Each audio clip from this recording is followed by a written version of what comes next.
to talk about something that they're interested in or whatever they want, and they send us 20 slides and then they get 20 seconds per slide. So some of those 20 seconds sometimes feel like forever when you're standing here, but they really are just 20 seconds. So just so you know, 20 seconds per slide, 20 slides, that's 6 minutes 40 seconds per presentation.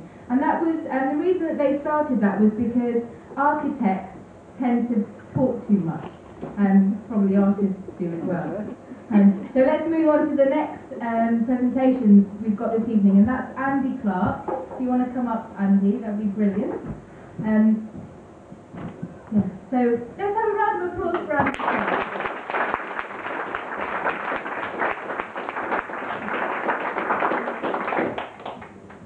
Good evening. Right. So there it is, my mole. By volume of applause, was it a good look?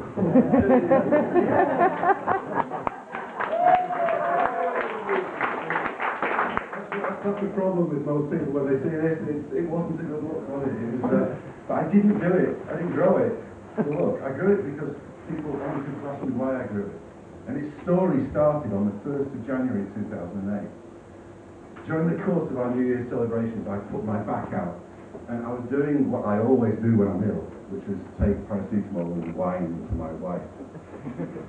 And after 10 days of this, she decided it was a good idea for me to go and see the doctor. He went, Andy, we don't see you very often. Fix the back. And I went, no, well, you don't see me because I'm never ill. And she said, you come up to that age. You know, let's do a bit of an MOT. So she asked me a few questions, and during the course of the next few minutes, I had to admit something first to myself, and then to her, find what she talk about. And that was the fact I could weave for Britain. If you went once, I went twice. I was just reading all the time. And it got to the point where I wouldn't drink after 8 o'clock at night, because I wouldn't get a night's sleep otherwise. But unlike the guy in the picture, at least when I went, I lifted the seat up. So she did a few tests. And she said, let's sort this out and have a look.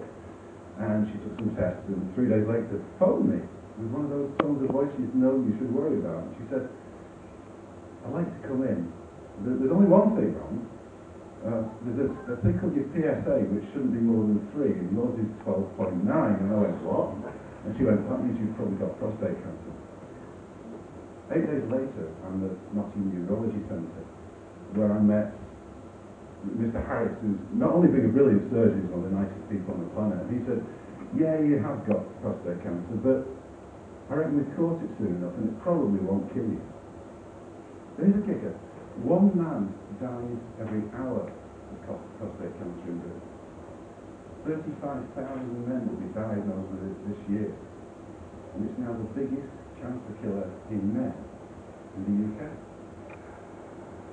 This bump with my own reality, or my own mortality, stopped me in my tracks for a little while, and I don't mind admitting that I was scared. But some inspirational friends convinced me it was a good idea to sort of become an active participant in my own rescue. And I was particularly inspired by this next guy, General Stormy Norman Schwarzkopf. Apparently when Stormy Norman was told he had prostate cancer, he even stood in Kung Fu attack pose in the doctor's waiting room.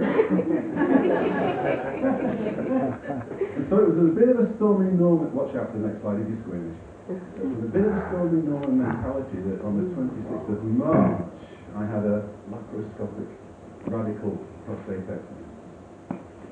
2.5 hours of incredibly complicated high-tech surgery. It was actually fairly easy to get over because 6 days later I was up and about and celebrating my daughter Lucy's 16th birthday. Hey. 2 weeks later I had even bigger cause to celebrate when I got a phone call from the hospital and they said, your tumour is organ contained. And I said, what does that mean? They said, basically, your cancer is now in our path lab. So that was why me and about 400,000 other men around the world last November grew moustaches to raise awareness of prostate cancer. So one of the things we want to share is, do you know whether you're at risk or not? Basically, guys, you're at risk if you've got one.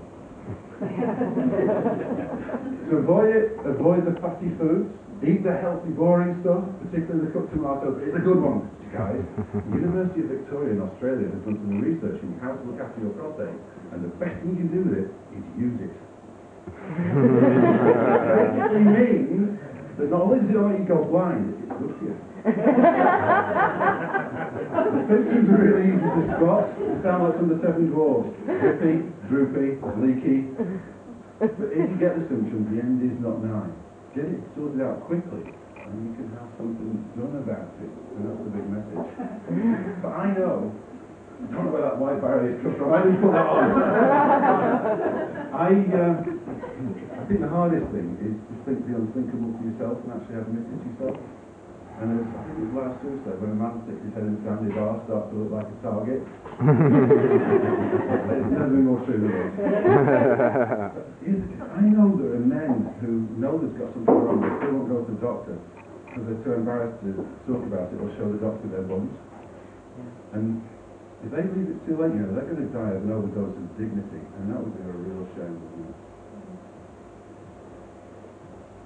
Mr. Harris said to me early on, he said, one day you might be grateful for this. And I found that quite a hard concept to get around to start with. But every day is sweeter too. Because I realised that we've only ever got this minute, we've only got this day. And at the time, somebody shared with me the words that were written by Kalidasa in the 5th century, which is, look to this day, for it is life, the very life of life. In its brief course, by all the verities and realities of your existence, the bliss of growth, the glory of action, and the splendour of beauty. For yesterday was a dream, and tomorrow is only a vision. But today, well lived, makes all your yesterdays dreams of happiness, and your tomorrow visions of hope. So look well, therefore, to this day. And that really is my closing wish for you.